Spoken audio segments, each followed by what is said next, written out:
It's a big day in the Triad. The president, Joe Biden, is here. He touched down on the PTI tarmac earlier today, where he was met by several North Carolina officials.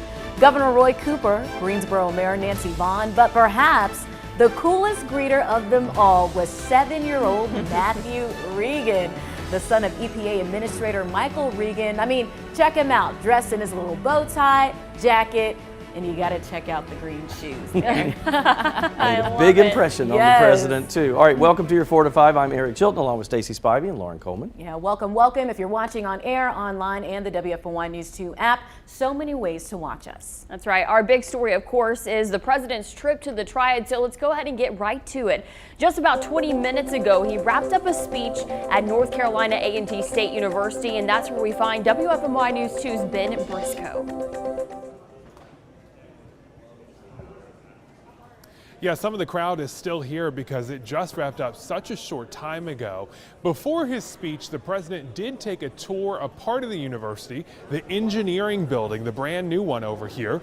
He also talked with several students, and it is safe to say that President Joe Biden was impressed with what he saw. Take a listen. A&T is an extraordinary university with a great tradition, an HBCU tradition. You know, more than 180 years of excellence, delivering on that sacred promise we made in America, that every American, every race, every background, every zip code should have a fair and equal chance to go as far as their God-given talents can take them. What really impressed him particularly was the school's focus on engineering, cybersecurity, and the sciences. He says he wants more universities to invest in that. That is why he came here to push his Innovation Act, a $250 billion plan that would invest in education as well as green energy manufacturing and cutting-edge research across the country. He also said that all of those things are focuses of Greensboro over the past couple of months, and we've had some big economic wins because of it. The Toyota battery plant, Boom Supersonic, Volvo expanding, Thomas Built Buses getting a big contract to build clean energy green battery school buses. He said all of this is exactly what he wants the rest of the country to have. We're going to dig into more of his plan coming up at 5 o'clock. Also hear from some of the other people here at the speech at the time. And if you don't want to wait until then to hear more from his whole speech, you can see the entire thing on WFOY News 2's YouTube page. All right. Thank you, Ben. We'll check in with you a little later. As Ben said, the president's trip to Greensboro comes amid a major economic boom in Guilford County. Boom Supersonic is bringing more than 1,700 high-paying jobs to PTI Airport, while a new Toyota battery plant is under construction at the Greensboro-Randolph megasite. Right now, the land is still covered in dirt, but officials told us they're making great progress. Once complete, Toyota will hire 1,700 people to work at the plant. Hiring should start next year, but the plant will open in 2025. During the president's speech today, he promised to tackle rising inflation costs, but some U.S. lawmakers say action is long overdue. Republican U.S. Senator Tom Tillis released a statement prior to the president's arrival saying, quote, "Hardworking North Carolinians are sick of inflation and tired of President Biden's excuses. They see the consequences of his failed economic agenda every time they go to the grocery store and fill up their gas tank. Our country is in desperate need of a new direction to get our economy back on track." All right, we'll talk about the chance of severe weather today. One thing to note when you look at our temperature map, it's high point 78. I mean, these are warmer temperatures, right? 76 in Greensboro and Winston-Salem, but you can tell where the frontal boundary is here as we drop down to the 50s for Galax, 56 there, Boone at 57, and then just on the flip side of that, Wilkesboro up to 68. So, yeah, cooler air is moving in with that front, and that'll be 46 for our low tonight. Comfortable. Well, it's a nice day tomorrow. Winds north 5 to 10, sunshine, and low 70s. That is a beautiful Friday for you. All right, satellite and radar combination, a line of showers and storms moving moving across the Piedmont. It stretches really from Madison and Rockingham County, kind of down 311 if you look at that. It goes all the way to the Bethania area and just to the west of Walkertown. Blues Creek, you're probably going to see that in the next 20 minutes or so. Stanleyville getting a good bit of rain right now, as was Tobaccoville a short time ago, and Rural Hall also. King starting to lighten up as far as the rain goes. Not a whole lot left behind that, so we'll go with those partly cloudy skies as we head into the night. 7-day forecast, a beautiful Friday. Saturday we have a rain chance with another system, a high of 74, but then looks like for Sunday, for Easter, we're at 66 degrees. It's comfortable, only a 20% chance. Monday a better shot with a 50% chance of rain. We cool down to 60, but then a warming trend with scattered clouds Tuesday, Wednesday, Thursday, mid 60s Tuesday, upper 60s Wednesday, and 70 on Thursday. Now let's get to your 4 to 5 roundup. Winston-Salem police have arrested a man in connection to the death of a 20-year-old woman who was found shot in a driveway. They say Jeremy Alexander was taken into custody in Henry County, Georgia. Bria Robinson was found shot on Flag Street earlier this month. Police said they're investigating her death as a result of domestic violence. Alexander is currently being charged with possession of a firearm by a convicted felon, and depending on the investigation, additional charges are possible. 2 North Carolina candidates vying for the Republican nomination in the U.S. Senate race will face off tonight. A WARL anchor and reporter will moderate a debate between former North Carolina Governor Pat McCrory and former U.S. Representative Mark Walker. It starts at 7 tonight and will stream live on the WFMY News 2 website and Facebook page. U.S. Representative Ted Budd is the Republican frontrunner in the race for the seat being vacated by retiring U.S. Senator Richard Burr. However, he won't be in attendance due to prior commitments. A boarded-up building in Greensboro is up for a historic nomination. The old Pilot Life Insurance Home Office building sits on High Point Road. It's being considered for the National Register of Historic Places. Mike Coig with the city of Greensboro says the building has been closed since the 1980s. The city does not own the property, but he says if it is put on the National Registry and the developer of the land chooses to take advantage of the tax credits, it could help preserve the building. That are designed to encourage the renovation of the property, and the National Park Service would have some control over how those renovations were handled. They would have to meet historic preservation standards. The city is asking the public to share their comments about the nomination. You can find a link to do so on WFMYnews2.com. We'll be right back.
Hi guys, I have a confession to make. I am a last minute tax filer. Yes, I know we tell you week after week the deadline is approaching, file your taxes. And yes, I'm one of those people that waits to the last second almost every year, year after year. So you know what I'm gonna do today? I'm gonna go file my taxes and I'm gonna take you all along for the ride. Let's see how long this takes. I checked like 5 times to make sure I had all the right paperwork with me, you know, W-2 forms, all that good stuff. Okay, so I had a 11 o'clock appointment. About to walk in now. I'm a couple minutes late. Coming in the door now.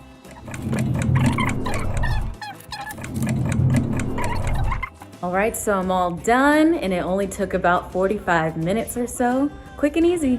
Bye everyone. Bye. Thank you. I love that. That Walking was so in, fun. you look stressed. I was just like, I don't know what it is. Every year I get like this anxiety as the deadline approaches. I'll have all my paperwork ready, W-2 forms, you know, whatever else I want to file. But this probably was the latest that I've waited. Usually it's like a week out. I was good one year and did 2 weeks out, but you know, 4 days, that's pretty bad. That's pushing it, girl. But hey, you got it done. Yes. And you got your work done all at once. Yes, I got All paid to worked file out. my taxes Right. today, so that was a You plus. filed your taxes on the company dime, which is not a bad thing. We had to do an extension this year. We were so busy, we waited, and then everything was piling up, and we said, we'll just file an extension. Yeah. So. I think we did it back in February. It was pretty soon, which Wow. we typically don't do It's that early. soon. We're usually like mid-March, early April, I would say. Okay. But this year, I don't know what. We had it together Yeah, for some you were reason. stress-free. Everything else was going on That's awesome. Yeah, with the baby. So we were like, okay, we're going to get our taxes. we'll do this much. Well, guys, on a serious note, time is running out. The deadline to file is Monday. If you're a last-minute tax filer, it's important you have everything you need. Jerry Zero is a senior tax analyst with H&R Block. She says one of the most common mistakes people make this time of year is not having the proper paperwork to file.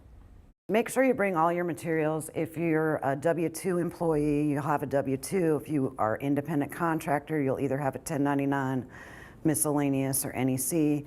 A lot of people don't use their mortgage interest anymore, but bring it anyway because you may have enough deductions to itemize and save you a few tax dollars. If you think it's a deduction, bring it with you and let us sort it out. Zero says she's worked with small business owners who have left off expenses because they were trying to rush to meet the deadline.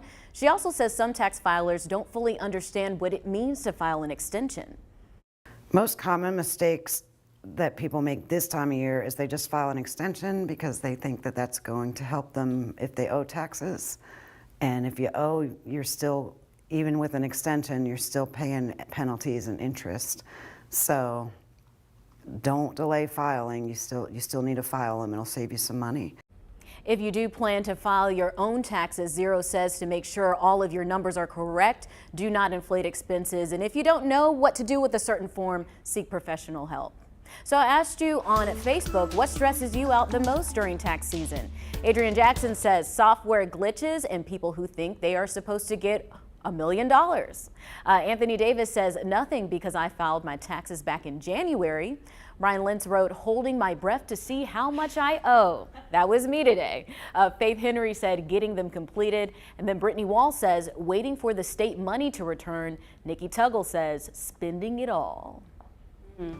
I would say it's the fear of you unknowingly did something wrong and then you were to get audited, you Yeah. know, or you get like red flag or something. Because we have an accountant to help us with ours, but I'm always worried. Yeah, that- especially if you have different businesses and different, you know, properties and assets and all that. Because you watch like on reality shows and TV, they're like, this person owed millions of dollars in, you know, taxes. Back And you're like, taxes. how does that happen? It's scary though, especially like if you start a new job, if you recently moved or like bought a house or had a baby. There's a lot of different things and factors. So I'm always worried I'm going to do something wrong, and that's why we usually go to see a professional for it.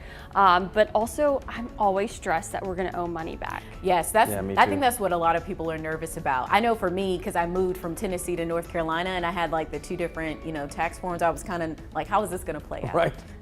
I was always, when you get that call, sometimes I look down, it's the accountant, and I know it's about time for them to call back, and I'm like, oh no, here we go. I put it on speakerphone, and my wife and I are like, please. Well, I'm glad to know I'm not the only one who Yes. gets nervous this time of year, but don't be like me. File on time, do it early, January, February, whenever you can do it. Do not wait till the last second because you don't want to make any mistakes. It's always a good thing. We'll be back.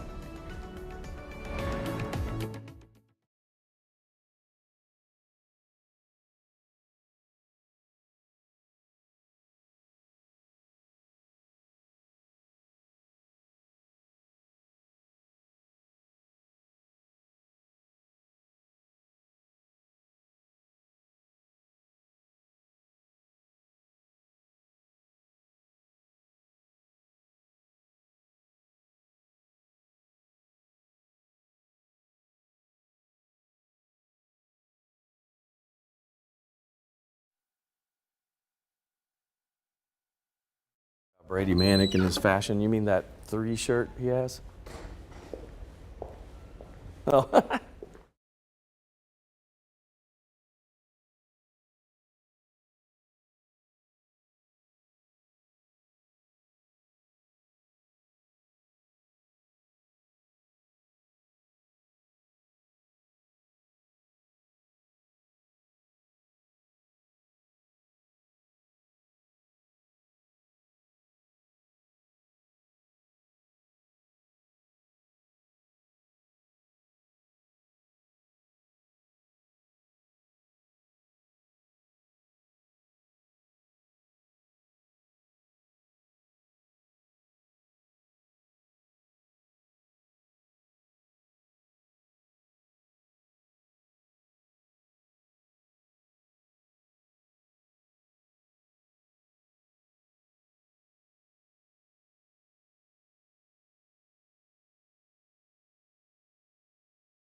Well, we've talked about the possibility of severe weather over the last few days. We do have one line that's moving through. I mean, this stretches from really Martinsville all the way back to Hickory. But if we go in a little bit tighter, kind of show you the areas we've been watching. This is from Madison. You can see right along 220 there. If you're heading south out of Madison, you'd be running into that. And along Highway 311 is touching Blues Creek right now. Let's go ahead and scoot back down to the south even more. Walkertown, you're in line for some pretty heavy rain coming up here a little bit. Yes, you could see thunder and lightning associated with this, some wind gusts as well. Winston-Salem, the north end of town, seeing things deteriorating as we speak. In Louisville, getting a lot of rain. Clemens, you're next in line too, so just kind of keep that in mind as if you have to make your way out anytime soon.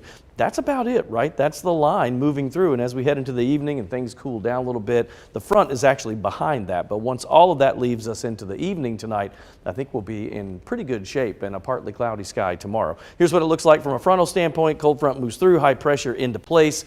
Good stuff for us heading into Friday. Another rain chance with a secondary front on Saturday. That's a 40%, not a big deal, but 74 on the backside of that. Cooler Easter Sunday, 66, only a 2 in 10 chance of a shower or two. Monday, a 50-50 shot and a high of 60. That's the coolest high for the week. And next week we build back. Partly cloudy Tuesday, Wednesday, Thursday. Mid 60s for highs on Tuesday, upper 60s Wednesday, and we're back to the low 70s where we should be this time of the year by Thursday of next week. Here's something that will make you think. A little known piece of North Carolina history. Did you know that the Hatteras Weather Bureau station was the only known wireless station in the U.S. to pick up the distress signal from the Titanic? Pretty cool. It was actually on this date in 1912 that the station picked up the distress message, which began by repeating the letters CQD 6 times. This was the distress signal used before SOS. The rest of the message said, "Have struck an iceberg. We are badly damaged. Titanic, position 41 degrees, 44 minutes north, 50 degrees, 20 minutes west." Record of this transmission was lost to history for almost 100 years and was only discovered in 2009 during a restoration project when it was found rolled up in a wall as insulation.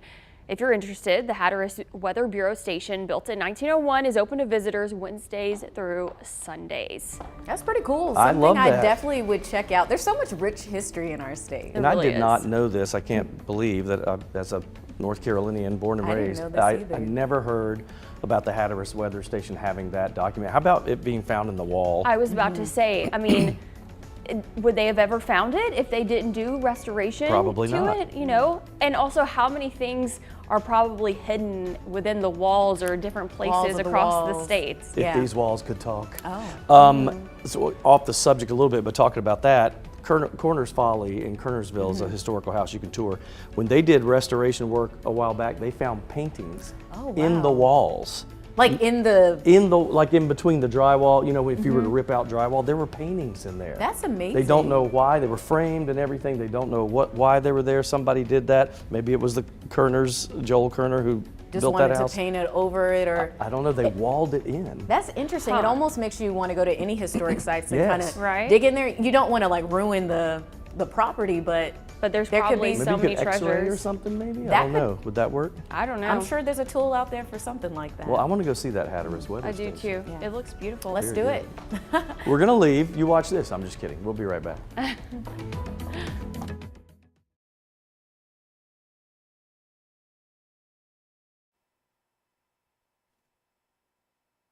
I am talking about work-life balance. Can you hear me? Can you hear me?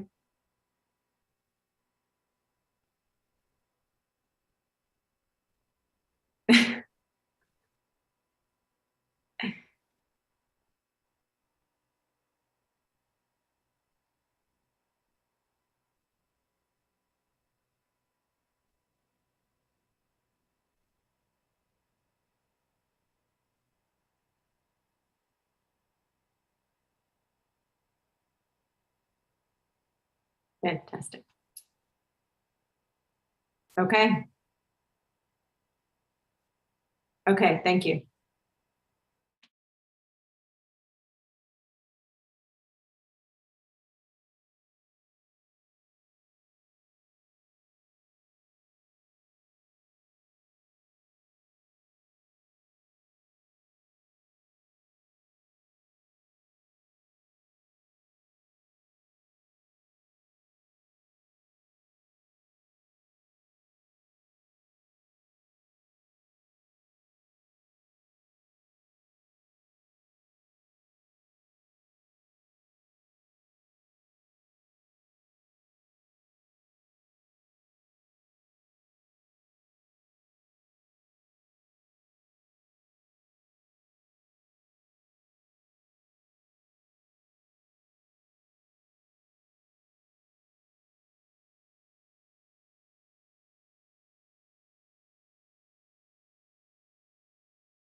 So how would you like to work fewer hours but for the same amount of money?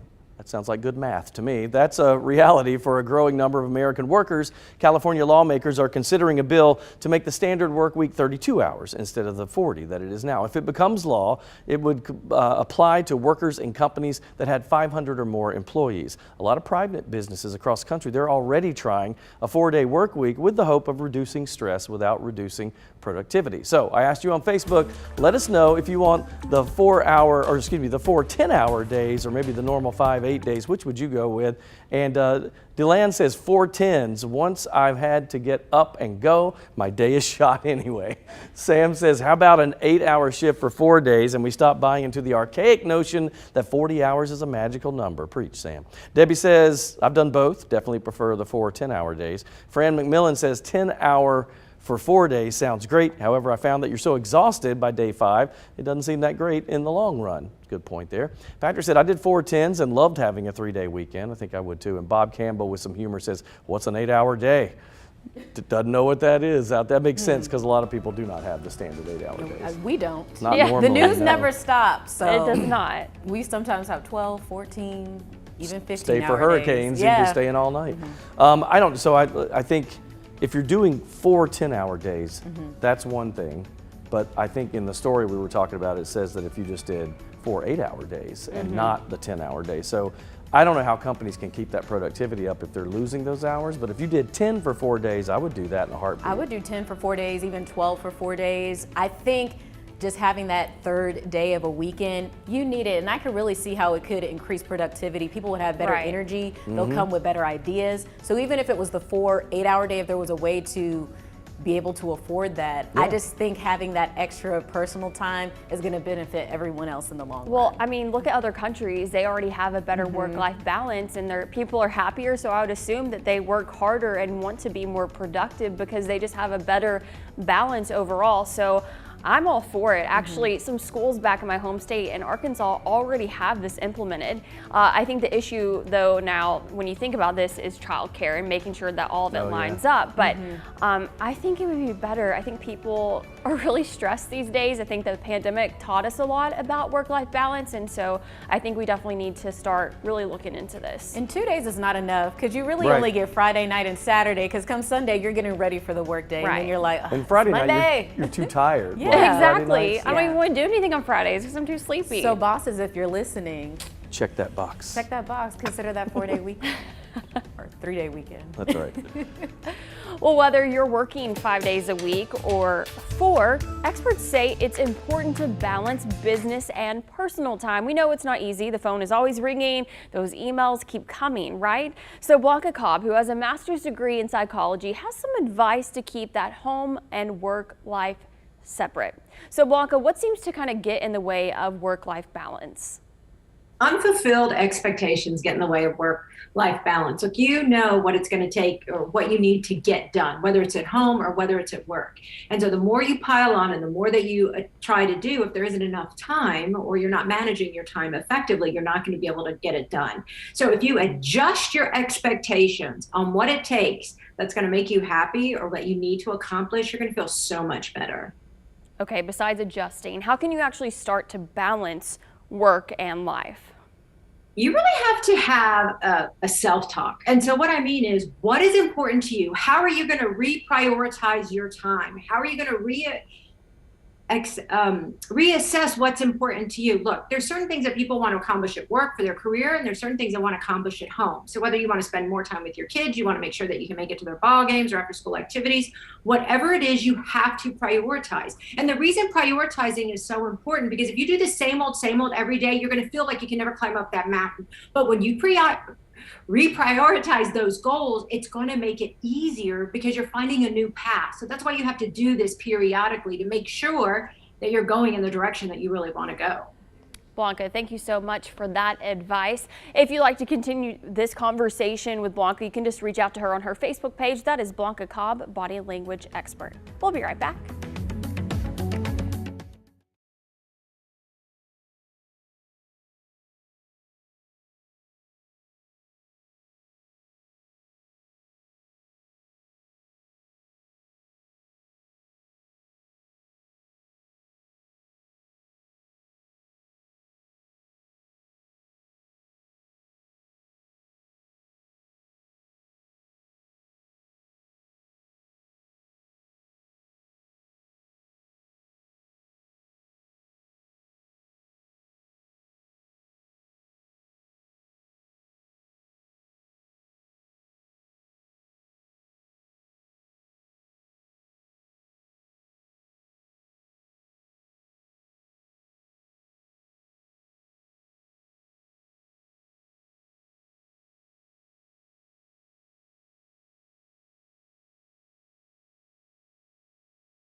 feel so regal now with that music. I like that. Welcome to the 4 to 5. Eric Chilton, Stacey Spivey, Lauren Coleman. Of course, the big story of the day, President Joe Biden's trip to the Triad, his first official visit since becoming the Commander-in-Chief. That's right, and thank you for joining us on WFNY News 2, Fire Stick, Roku, and the WFNY News 2 app. Let's get right into our top story for today.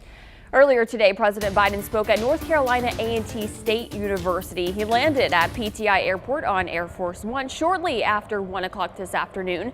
The president's first order of business was meeting with faculty and students in the cybersecurity and robotics field. He then took the stage inside the Alumni Event Center and expressed how pleased he was with A&T's campus. I've been impressed. I've been on a lot of university campuses. Matter of fact, for 4 years, I was a full professor at the University of Pennsylvania. And this is really an impressive place with a lot of impressive students. The president's visit comes amid a major business boom in the Triad. Thousands of jobs coming to the area. Toyota bolstering the electric car surge, bringing back manufacturing jobs. Boom Supersonic taking aim at new technology, expanding on the tradition of first in flight. Another good reason, it sounds obvious, but a visit to Greensboro is a visit to North Carolina. Popping up in purple states is key to campaigns down the road, so we spoke with a local political expert about how these factors play in today's presidential visit. North Carolina could be one of the states that determines whether or not the Senate goes to Democrats or to Republicans in the 2020 fall election cycle. There's also some pretty big congressional races that are in the North Carolina area that could determine the control of the House. That could mean more political figures make their way to our state and even the Triad. We also spoke with Guilford County Commission Chair Skip Alston ahead of today's presidential visit. He talked about the historical North Carolina A&T's Greensboro 4 and the role they played in American history. When you go to North Carolina A&T State University to celebrate that university and all that they have accomplished, you can't help but to celebrate these 4 young men here. That says that Greensboro, Guilford County has something that he wants the entire world to see. Around this time last year, Vice President Kamala Harris made a stop at the International Civil Rights Center and Museum. North Carolina State Representative John Hardister says if President Biden wants to grow the economy on a federal level, he should take notes from North Carolina. What Joe Biden should do is look at what we've done in North Carolina to grow our economy. You don't have to take my word for it. Just look at all the jobs that are coming here. The recent announcements in the Triad, like Toyota, VinFast in Chatham County, of course, Supersonic at PTI. All these jobs are coming in, not just to the Triad, but all across North Carolina. Many presidents have visited the Triad over the years, either for campaign stops or historic moments. One of the first presidential visits was 1951, when President Harry Truman helped break ground on the Wake Forest College, which is now known as Wake Forest University. In 1976, President Gerald Ford visited Greensboro and Winston-Salem. He stopped by the Guilford Courthouse National Military Park and delivered a speech at Haynes Mall. President George W. Bush shook hands at Stamey's Barbecue in Greensboro in 2006. He also visited Faulkner Elementary School. President Obama visited the Triad twice, once at Guilford Tech and Jamestown in 2011, the other at A&T in Greensboro in 2016. Just 2 years ago, President Trump visited Winston-Salem. He held a rally at Smith Reynolds Airport, an event that brought hundreds onto the tarmac. It's interesting to me because not that I'm a political pundit at all. I know probably the least of anybody in this building about it, but it just seems like North Carolina is always a battle state. You know, there's always a reason that they have to come here, and I wonder how we compare to a state of our size as to the number of presidential visits, because you know, New York, California, Texas, those bigger states, they get it all the time. They get them all the time. Right. Have you all ever seen any of the presidents in person? I never have. I've seen Barack Obama twice. Oh, okay. When the second time I saw him, I was a student at UVA. It was my first year, and he came to Charlottesville to promote a congressman there. And I was probably here from where that camera is. That's about how far away I was from him. That's cool. So I have covered President Bill Clinton was, obviously he's from Arkansas, so am I. He was at Little Rock Central High School, which we all know is historic as well, speaking there, and I covered that. Also covered President Trump's trip to Northwest Arkansas when I was there. He wasn't president yet, it was during the campaign trail, but that year I covered a lot of presidential candidates, which I enjoyed. It was really interesting. I'll tell you something presidential but kind of unusual was former President Jimmy Carter's daughter Amy came to Carolina to UNC when I was a student there. Oh, wow. And she was looking to possibly attend, but Secret Service had to follow her around, because they stay with former presidents' families and all that. So you'd see her walking across campus with this entourage of guys. And it's always earpieces interesting. When I was in college, you would see like the Secret Service, and I'm like, I wonder whose child goes here. So Right. One quick someone's story. child is a My student mom here. said when I was 5, she took me to see The Lion King at a movie theater in Little Rock, and all these men walked in and had all these weird things on, and she was like, what's going on? Well, here comes in Chelsea Clinton and her friends to the movie theater and sat right in front of us. So the Secret Service was there. Well, the president's trip to the Triad is big news, and we've got you covered from start to finish. Stick with us both on air and online for comprehensive coverage. All right, as far as our forecast goes, looking pretty good. I mean, yes, we do have a line of showers and thunderstorms moving through, but that'll be through in the next few hours. I think by 8 o'clock tonight, maybe even earlier, we'll be in the clear. Things looking good. For Friday, it's dry, sunny, and 73. That's a nice day. Saturday, a rain chance in 74, but we'll cool down for Easter Sunday, and the rain chances start to leave. I think that 20% is probably more of maybe a morning sprinkle or two, and then we'll be clearing out. So it looks pretty good. I want to show you the radar one more time. Let's go ahead and zoom in, and you can see some of these scattered showers. Now it's starting to exit to the east of Madison, right over Blues Creek and Walkertown. Summerfield, you're next in line, and probably another 20 minutes or so, that rain will start to get heavier there. And this line stretches all the way through Winston-Salem and down toward Clemens and Louisville. It is a big line, but it's not quite as volatile. I know in Tennessee they had tornado warnings all over the place last night as that system moved through, but behind that, it's smooth sailing. That's what it looks like with the frontal boundaries, and overall, that's cold front. The only thing we have to worry about is that second cold front. That one could bring some rain, and that's probably that Saturday situation that we were referring to. So here's what your 7-day looks like as we go with 73 tomorrow, then that 40% chance of rain Saturday, a high of 74, a cooler Easter Sunday. Next week, 60 and 64 Monday, Tuesday, with rain Monday. Tuesday looks pretty good. Wednesday, Thursday, even better as we build back temperature-wise. Upper 60s Wednesday, 70 on Thursday. That's closer to our normal high this time of the year, which is 71 degrees.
It's back and in full force.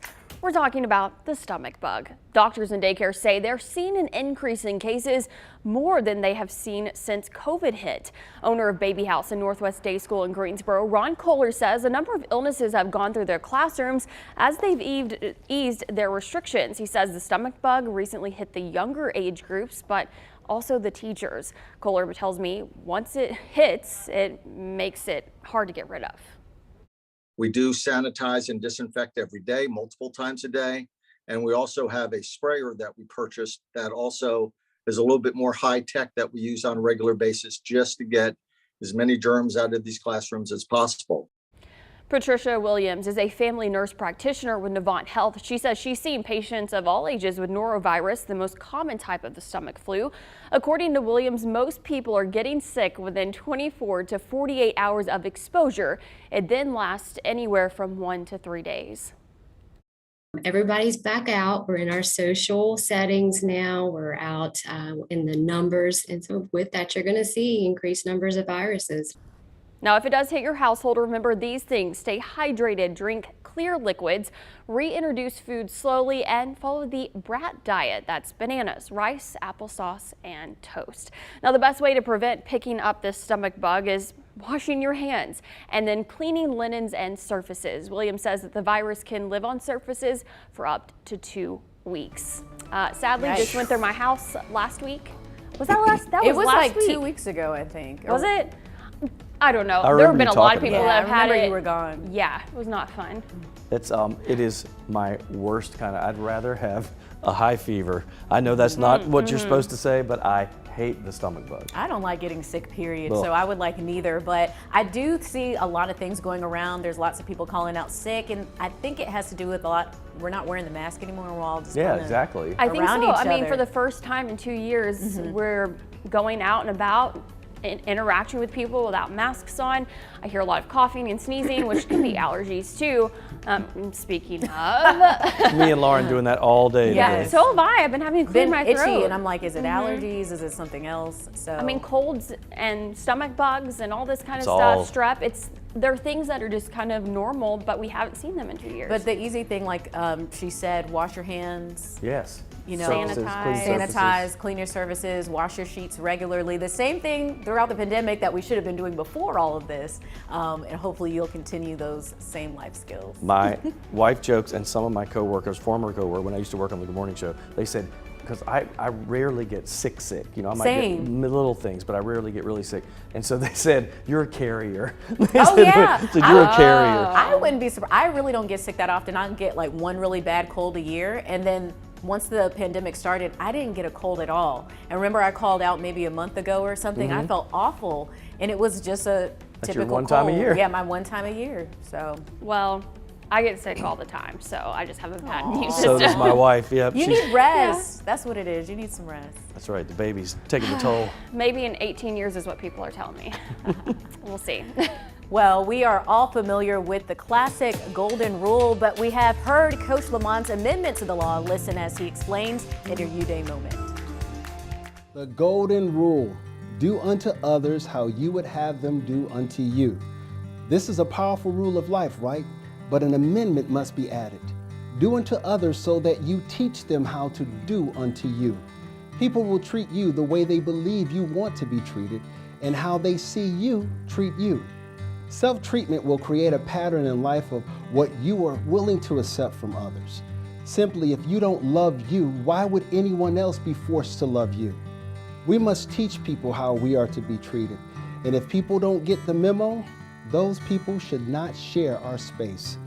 If they can't respect the golden rule, it's time to rule them out of your life. Be bold. It's you we are talking about. This is Coach Lamont. Make today your best U-Day. I'll see you tomorrow. I like that. I think you do set the groundwork for how people should treat you. If someone does something you don't really care for, I think you address it the first time, and then you show them with your own actions how you would handle the situation. So you do unto them how you would like for them to do unto you. I almost think that, I mean, I was listening to that and just thinking the golden rule, it's like, you learn that when you're like 5, you know what I mean? And it's probably the one rule that could change your life. You learn it when you're 5, but there's so many people in their adult life that do not practice. Oh, Forget absolutely. about it. Yeah, I mean, it's so important to be nice to people. My mom always taught me, kill people with kindness, because you have no clue what someone's facing that day. And even though they hurt you or they make you so angry, just showing them an ounce of kindness might make their day so much better. Because again, we don't know the struggles and people it might are going through. Make them reflect too. I know I've been in situations where my mind might be on something else and I'm short with someone and they're kind to me. I'm gonna think about that later, like I need to go back to them and apologize. Yeah. You know. That book in the 90s, that Everything I Need to Know About Life I Learned in Kindergarten, is so true. It's like sharing and sharing. And Yep. Everybody do your share. It says like go together in groups, hold hands, like the stuff you learn in kindergarten really could take you through life. Our kiddos need to teach us something. That's true. Yeah, that childlike faith. We talked about that a lot. That innocence. All right, we'll take a break and be back.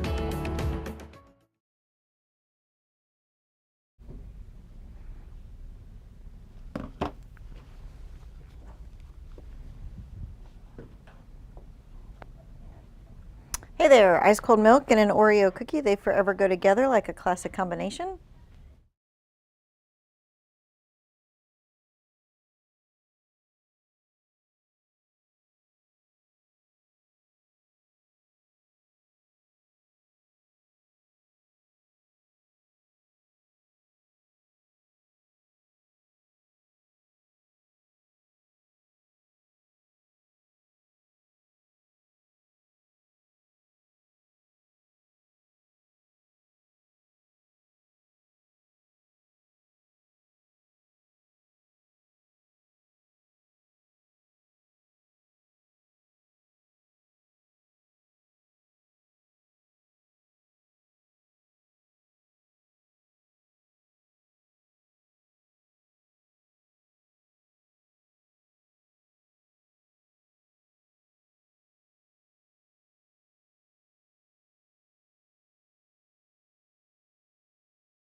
Well, we're watching showers and some thunderstorm activity move through the Triad right now.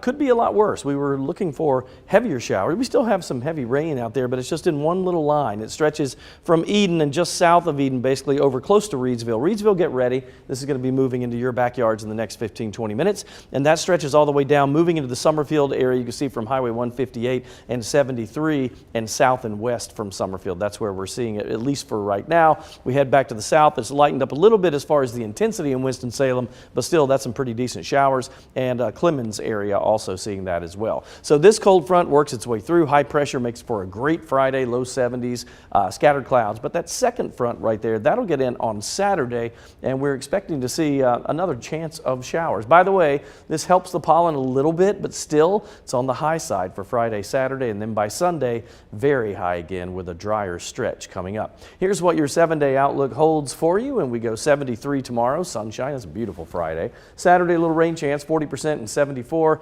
warmest day of the week on Saturday. Sunday, cooler for Easter Sunday and 66. Monday, a 50-50 shot of rain and 60 degrees. And next week, we clear out and we'll start a warming trend. Tuesday, 64, variably cloudy, partly cloudy Wednesday, Thursday, and 67 on Wednesday. We've got 70 degrees for your Thursday, and those overnight lows are back to the 40s by then.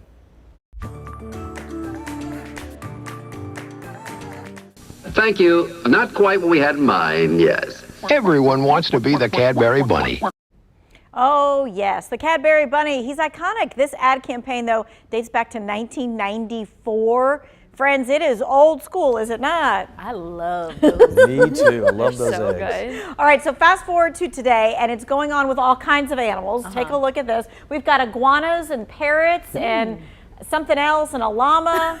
I mean, anybody and everybody is jumping in on the Cadbury Bunny thing. Which one is your favorite? A porcupine, a hedgehog is in there? Oh, yeah. I like the llama. I'll take the porcupine. The I like porcupine? I'm gonna have to go with that dog's a golden doodle, isn't it? Okay, so the winner, yes, the winner this year is a dog, but not just any dog. So here we go. This is Annie Rose. She's a therapy dog from Cincinnati, Ohio. This is the 4th year that they've done a winner, and Annie Rose will star in this year's Cadbury Clucking Bunny commercial. Okay, She's getting all fluffed and everything. That is definitely a golden doodle. Takes right? home a $5,000 prize, and yes, this English doodle normally spends her days visiting local nursing homes. How cute is this dog? She is pretty sure her hair was blowing like Beyonce. I know. So happy. All right, so let's talk about the candy itself, the Cadbury, because I'm used to seeing the Cadbury in an egg shape, right?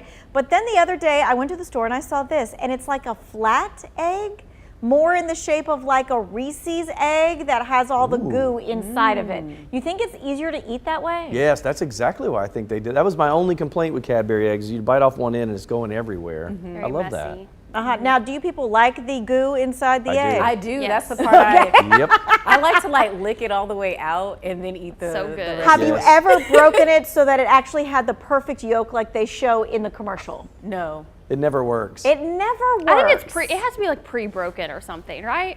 I mean, you would think so, right? Maybe. It just doesn't work that way. All right, let's just talk candy in general. What do you want to see in your Easter basket? Cadbury eggs. Okay. Yep. Reese's. Yeah, I'm with that. I'm with you Peeps. on that, Lauren. I'm a Peeps person. Okay. I would say no Peeps. Any side, no peeps Pretty for much me. any candy but almond joys and Oh. black licorice. Oh, I like See, now that's almond what I was about to say. Like What do you any- not want yeah, to see anything in your but, basket? I do yeah. like the jelly beans. I like jelly beans. I like all Starburst sour jelly candy. beans. Like anything sour. Anything sour? Yeah, I love Sour Patch Kids. Okay, all right. So let's see how that stacks up with the survey done last year by Retail Me Not, which tracks all the candy fun. Topping the list, my favorite, the peanut butter eggs from Reese's, 26%. Now that is followed very closely by jelly beans at 24%. Those Cadbury eggs, friends, they come in at 20%. Just a plain chocolate bunny is 16%. And those Peeps, your favorite Peeps, Lauren, 14%. So if you don't want them, I'll take them. I'll give all mine to you. So when I come back from vacation next week, I expect to see them on my desk, Eric. Like a Like just a mound of Peeps. Peeps. Yeah, a rainbow of Peeps. Donate your Peeps to Lauren Coleman. If you stick around for tomorrow's My 2 Cents, I'm going to talk about why a lot of the chocolate bunnies are hollow and not filled with chocolate. There's a reason. And I know people like the idea of biting into like a full chocolate bunny, but can you even imagine? That's a lot of That's a chocolate. lot of friends. chocolate. You Too can't much. even finish that. All right, we'll be right back.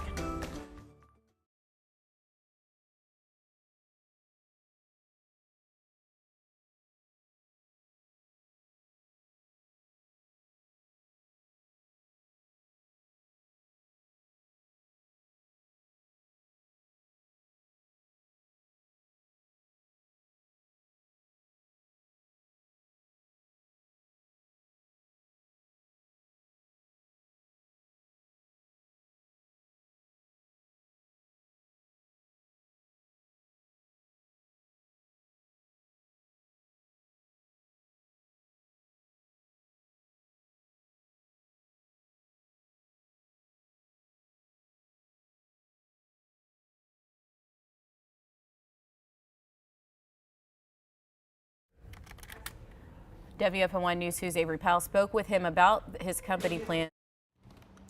Hey there, mic check. We can do A-block weather outside. 1, 2, 3, 4, 5. It's his hair thing. But it's. And that's why I like it. 1, 2, 3, 4, 5, 6, 7, 8.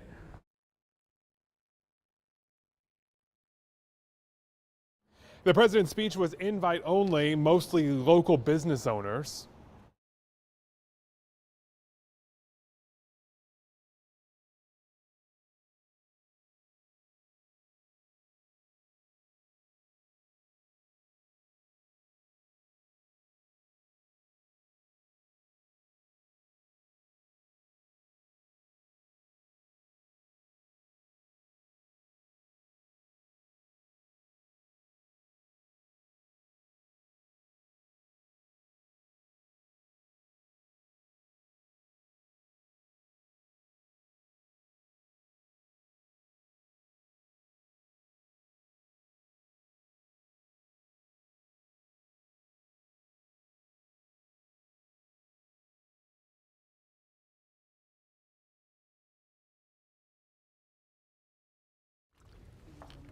Hi there, Illinois, Indiana, Iowa, Kansas sucks, Kentucky, Louisiana, Maine, Maryland, Massachusetts.